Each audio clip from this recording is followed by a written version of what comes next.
Hello les indigos! Comment ils vont? Aujourd'hui, on est là pour un petit update lecture et juste pour vous annoncer la couleur.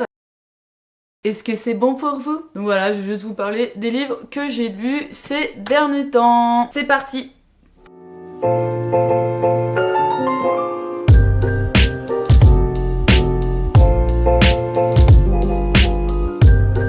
Bon, quand je regarde la pile comme ça, j'ai lu beaucoup de fantasy, pas mal de fantastique, parce que fantasy fantastique ce n'est pas la même chose. Fantasy, monde qui n'existe absolument pas, ou rien n'existe du tout en fait. Fantastique, c'est qu'on a un pied dans la réalité. J'ai lu un peu de... c'est pas l'horreur, mais voilà, des petits trucs qui dérangent. En vrai, j'ai lu des masterclass, mais il y a quand même des livres que je n'ai même pas fini. On commence avec Les Éblouis, de Hélène Manceau chez Sarbacane. Et bah... j'ai arrêté à la page 40. J'ai pas trop aimé l'écriture et j'ai pas aimé, je sais pas, l'héroïne, je la trouvais trop gamine. J'avais pas envie de m'attacher à elle du tout. Et en fait, ça va juste être l'histoire de Luce qui va rentrer dans l'école de Jamet à l'internat. Et en fait, voilà, elle arrive, elle a un tempérament de ouf, donc elle va tout faire exploser, elle va vouloir créer un gang de rebelles, perdre sa virginité, etc. C'est un peu ce qui est écrit en fait ici. Je sais que j'ai arrêté tôt, j'ai arrêté à 40 pages, mais l'écriture ne m'a pas donné envie de continuer. L'héroïne non plus, l'univers non plus, enfin je sais pas, moi j'ai trouvé ça un peu fade. Après attention, c'est un roman que énormément de personnes aiment, donc je peux être complètement dans le désarroi. Ensuite j'ai lu Long Story Short de Lucille Jones chez Hugo. Je la couvre, je la trouve trop cool.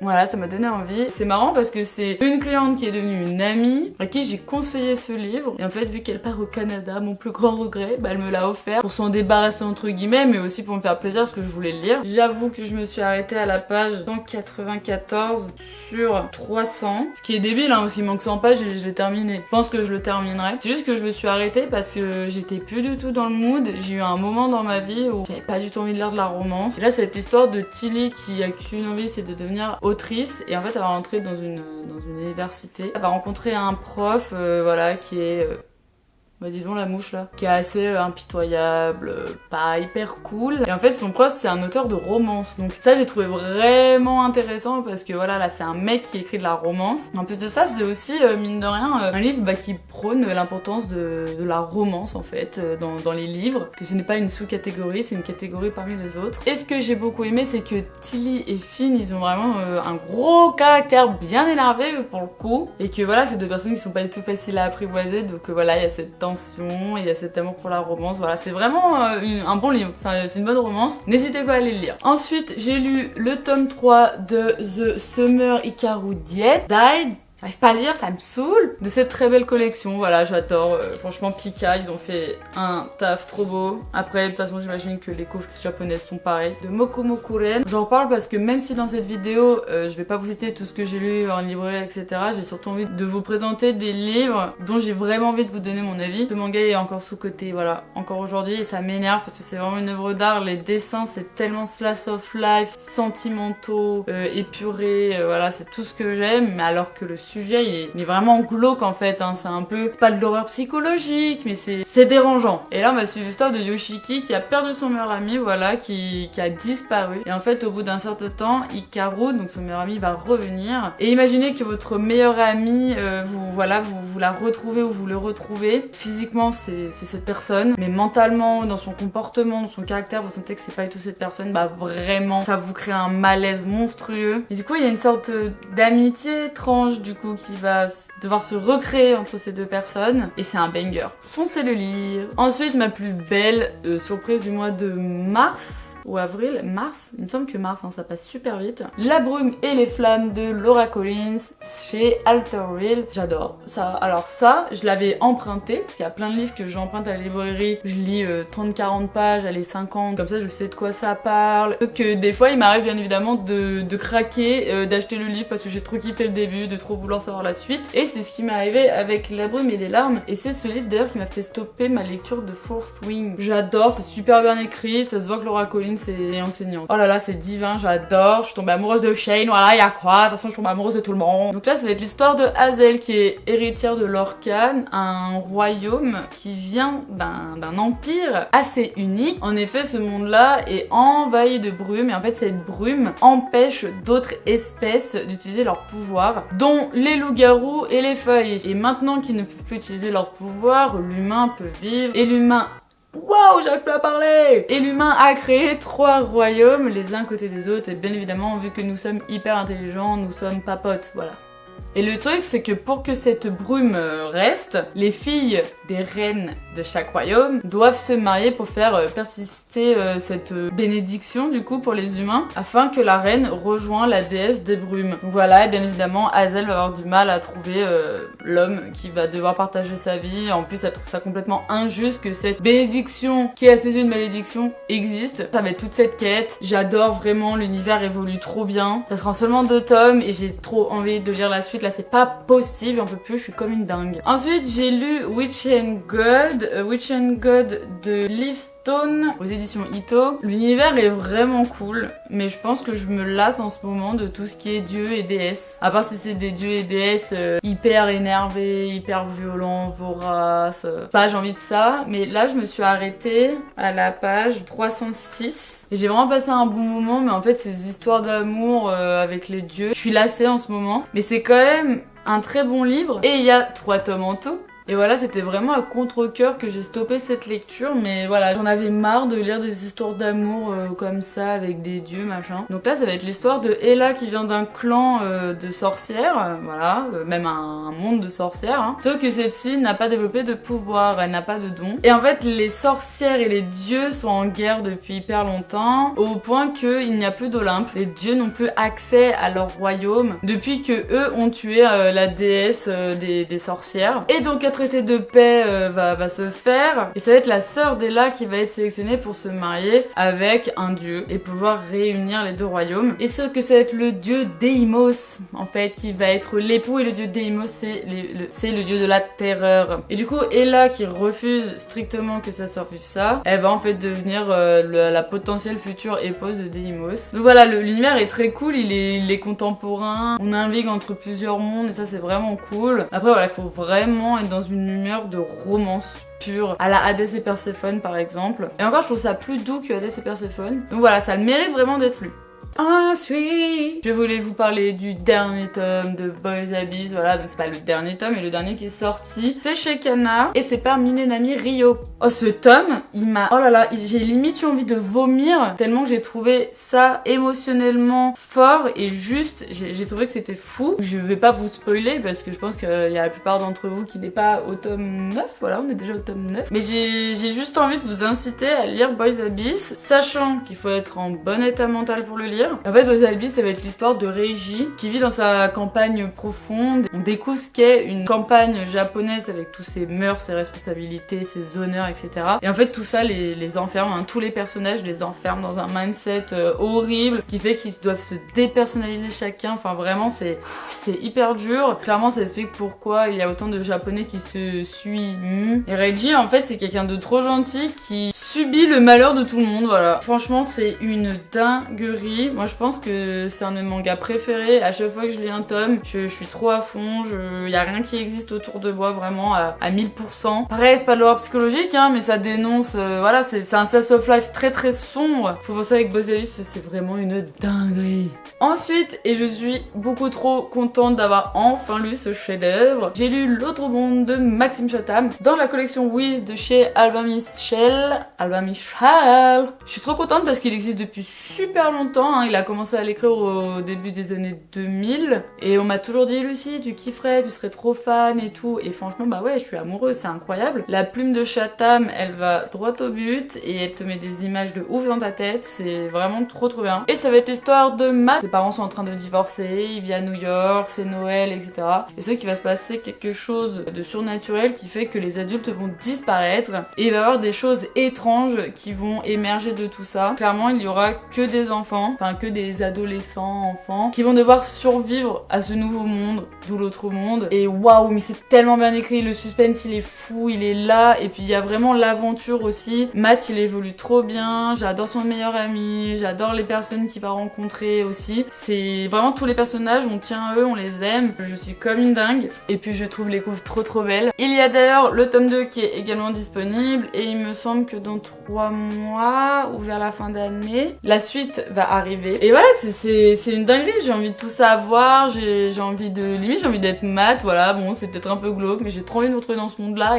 et de devoir défoncer des murs. Ah oui, et si, il faut noter que l'ambiance est vraiment ouf. Ensuite, j'ai découvert il y a 3 mois DRCL tome 1 et du coup j'ai lu le tome 2 le week-end dernier. Enfin du coup ce sera sûrement le week-end il y a 2 semaines. Mais quel... What the fuck? Mais quel banger, c'est une dinguerie. Chez Kiun par Shinichi Sakamoto qui a fait Innocent déjà. Innocent, j'ai toujours trouvé ça très beau, mais la thématique ne m'intéressait pas forcément. Et surtout, c'est horriblement gore. Voilà. Après, moi, voilà, vous me connaissez. Vous savez ce que j'aime plus que tout le monde. Les vampires. C'est le conte de Dracula revisité par Shinichi Sakamoto. C'est une dinguerie. C'est trop beau. Les dessins sont ouf. Et l'histoire est un petit peu compliquée à vous expliquer. Et pour le lire, pour vraiment le comprendre, il faut un peu connaître les codes du vampirisme, c'est-à-dire que les vampires n'aiment pas l'ail, ils envoient des illusions, ils envoient des désirs, ils manipulent, ils apparaissent, disparaissent. C'est trop bien, j'adore les vampires, je veux être un vampire. Et puis mine de rien, si on y réfléchit, il y a un côté un peu féministe, très légèrement, mais sa subtilité est hyper charmante, j'adore. Donc là, on est à la fin du 19e siècle, il y a un bateau avec des cargaisons, et dans l'une de ces cargaisons, il y a une sorte de terre bizarre dans des cartons qui sont nauséabondes. En fait, il va se passer des choses étranges, voilà, dans ce bateau, je vais pas vous spoiler ça. C'est à l'arrivée de cette cargaison sur une terre où il y a une école, l'établissement Whitby, pardon. Il va commencer à avoir vraiment des choses horribles qui vont se passer, dont la capture de l'un des élèves. Et nous, on suit principalement la seule fille de cet établissement, qui est hyper rognée, qui va avoir le courage d'essayer de chercher cette personne qui a été capturée par une étrange créature et terrifiante créature qui émane des choses de ouf. Et voilà, seule elle va vouloir aller rechercher cet élève disparu. C'est une dinguerie. Vraiment, ça fait longtemps que j'avais pas lu un manga aussi cool, aussi bon. Enfin, c'est même une œuvre d'art d'ailleurs, voilà. Il faut aller la lire. Et attention à certaines images qui peuvent être choquantes.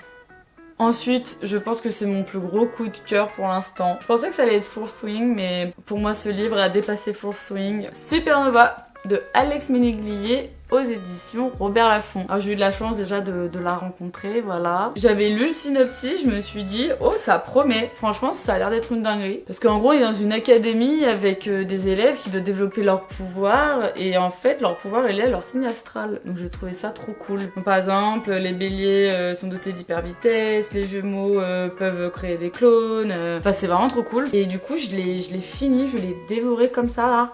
Et vraiment, je suis tombée amoureuse. Je trouve que Axel Ménéglier écrit super bien. Il y a rien qui est laissé au hasard. Et moi, surtout, le truc que je me suis dit, c'est une dinguerie. C'est que, du coup, chaque élève a un pouvoir. Et du coup, il y a certaines situations auxquelles les personnages vont être confrontés. Et forcément, elle a dû penser aux personnages avec ce pouvoir qu'ils possèdent pour pouvoir faire avancer l'histoire. Donc, j'ose même pas imaginer le tableau de malade qu'elle a créé pour écrire Supernova. Et en plus, en nous laissant une écriture efficace qui fait qu'on comprend tout, quoi. Et puis, les personnages, vraiment, j'ai eu tellement du mal à les quitter. J'étais trop triste de finir le livre. Après, ce sera en 3 tomes et à la fin de l'année, il y aura le tome 2. Et perso, voilà, pour ceux qui l'ont lu, mon bébé, c'est Aris, voilà. Meilleur personnage. Donc là, ça va être l'histoire de Cassiopée qui a 18 ans, qui n'a plus sa mère et son père la déteste. Il est alcoolé, bref, tout le tintouin, super. Et du coup, elle travaille dans un musée avec sa meilleure amie. Sauf que lors d'une journée de travail, elle va voir 4 personnes avec des tatouages de constellations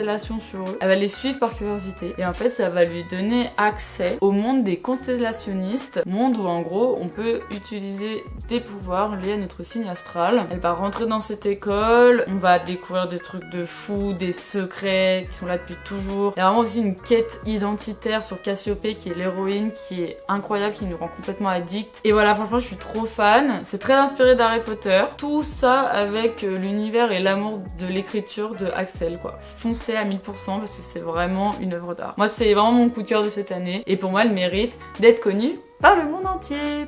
Ensuite, il me reste 70 pages de Fourth Wing. Alors, j'ai mis énormément de temps à le lire. Je l'ai commencé, je crois, au mois de... Ah ouais, je l'ai commencé au mois de février. On est mi-mai, je l'ai toujours pas fini. Alors, j'avoue que voilà, hein, il y a eu Supernova, DRCL, Autre Monde, La Brume et Léa. Enfin, il y a eu tellement de livres qui sont passés à travers Fourth Wing. J'aime énormément Fourth Wing. Pour moi, il mérite une adaptation cinématographique, j'arrive pas à parler. Donc, Rebecca Yarros, elle a fait un taf de fou. Hugo Roman, le collector, il est trop beau. C'est fou. Mais, malgré que je trouve l'univers incroyable, j'adore les personnages. Et encore, je trouve que les personnages secondaires sont pas assez développés. On tient à eux, hein, on les connaît, c'est très bien écrit pour qu'on sente qui est qui, rien qu'au dialogue. Mais ils pourraient être encore plus développés. Là, je trouve vraiment que c'est Violette et le garçon Xalen qui sont les plus développés, quoi. Les enjeux sont incroyables, c'est fou. Enfin, on veut savoir, on veut être là. Il y a tout un peuple en fait, hein, qui peut potentiellement disparaître du jour au lendemain. Hein.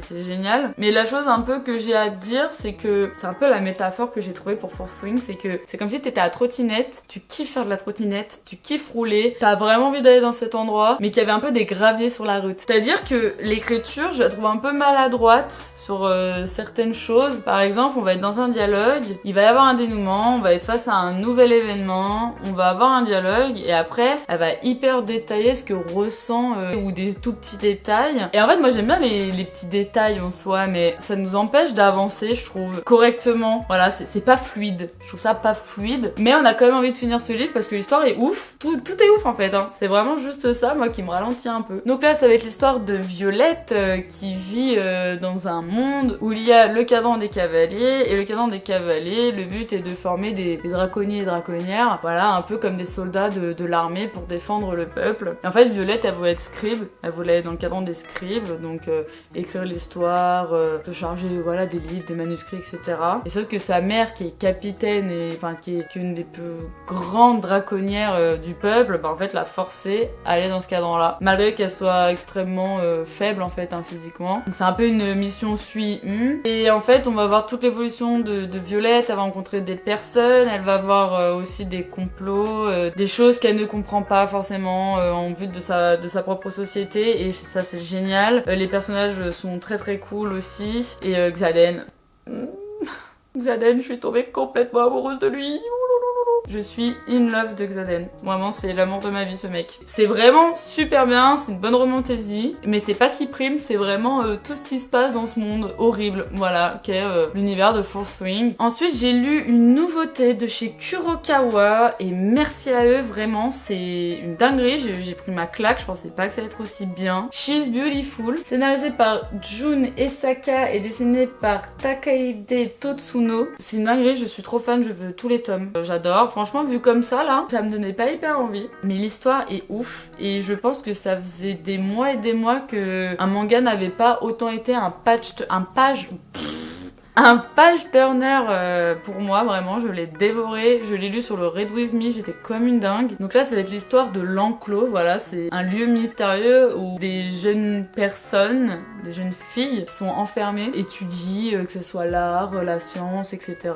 Et en fait, le but, c'est qu'elles trouvent leur voie pour pouvoir après potentiellement sortir de l'enclos. Et là, on va suivre Kurumi qui va s'endormir la veille de son 10e anniversaire. Et ce que quand elle va se réveiller, bah ça sera 15 ans plus tard. Et elle ne reconnaît absolument pas l'endroit où elle se trouve, et encore moins la personne avec qui elle est. Et elle a tout oublié. Ça veut dire qu'elle a perdu 14 ans de sa vie dans sa tête, dans sa mémoire. Et elle va essayer de découvrir ce qui s'est passé, etc.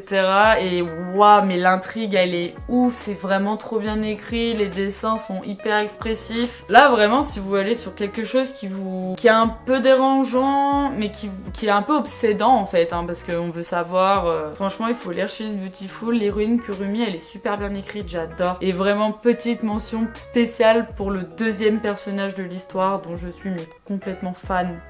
Oh my god, c'est une dinguerie, je veux trop la suite, je suis comme dingue.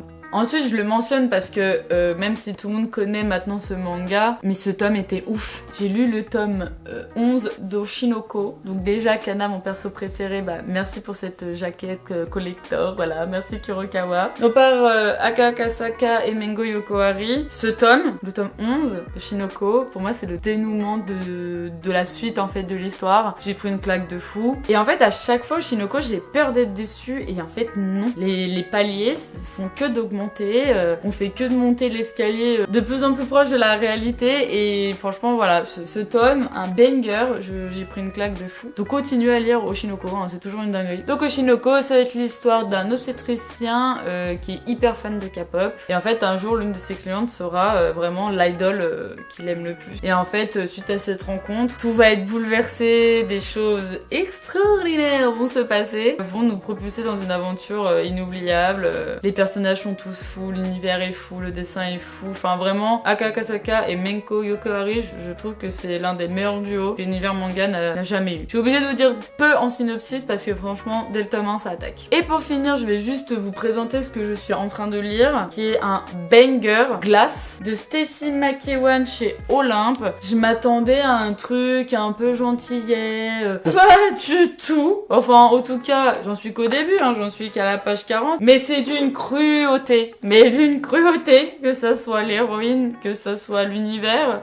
J'adore l'écriture, elle est... Au début, j'étais pas convaincue par l'écriture et après, j'étais vraiment convaincue parce que je trouve qu'elle reflète parfaitement le mental, en fait, de Do-Sin, donc qui est l'héroïne. Et Do-Sin, c'est quelqu'un, voilà, hein, d'assez pessimiste, mais qui a un tout petit espoir dans son pessimisme, voilà. Et ouais, une cruauté, waouh. Et du coup, je veux trop savoir. Il fait 350 pages. Je vous dirai sur mon Instagram, bah, si vraiment ça en vaut le coup jusqu'à la fin. Là, je me force à pas continuer, mais je vais descendre ce livre. Je vais le descendre. Donc là, ça va être l'histoire de Do-Sin qui vit sur la pointe. La pointe est un sommet de montagne. Tout est verglacé, il fait froid, il neige tout le temps. Ils vivent dans des cabanes, mais tellement pas isolés. Enfin, c'est horrible. Ils vivent sur la pointe parce qu'il y a fort longtemps, il y a des glaciens, donc ces sortes de créatures avec des ailes, qui ont pris les humains qui étaient dans le village au pied de cette montagne et qui les ont emmenés sur la pointe. S'ils essayent de sortir de la pointe, clairement, ils font une chute de milliers de kilomètres. Tous les premiers jours de chaque saison, il y a plusieurs glaciens qui viennent et qui vont emporter un humain qui vit sur la pointe. Do-Sin, elle est seule, hein, elle a plus de père, elle a plus de mère, elle a plus de famille, c'est horrible. Et puis les gens sur la pointe deviennent un peu fous. Et sauf qu'en fait, bah, la suite de l'histoire, hein, de Glacé, ça sera en fait ce qu'il y a hors de la pointe.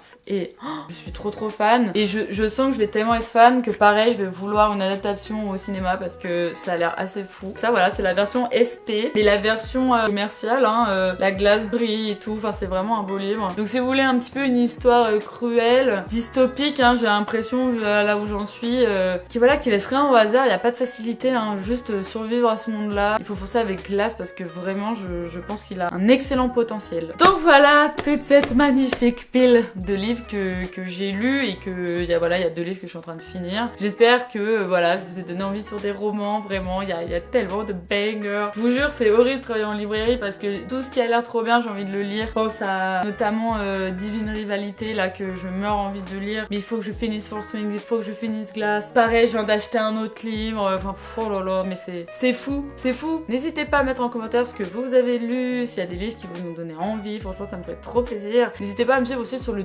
Discord, voilà, de la page Indigo. Donc c'est Club Indigo, où on parle en direct, tous, des livres qu'on lit. C'est tout trié par catégorie, roman, manga, BD, etc. Ça me fait trop plaisir, en fait, de parler en direct de mes lectures et de vos lectures. Voilà, ça nous permet de partager tous ensemble. J'espère que ça vous a incité à lire, ou que ça vous a rien que donné envie de lire. N'hésitez pas à me suivre sur YouTube, sur Instagram, sur Twitch, le podcast, voilà, il y a plein de choses avec la page Indigo. Et je vous dis à bientôt, prenez soin de vous, c'était Indy, et à pouette.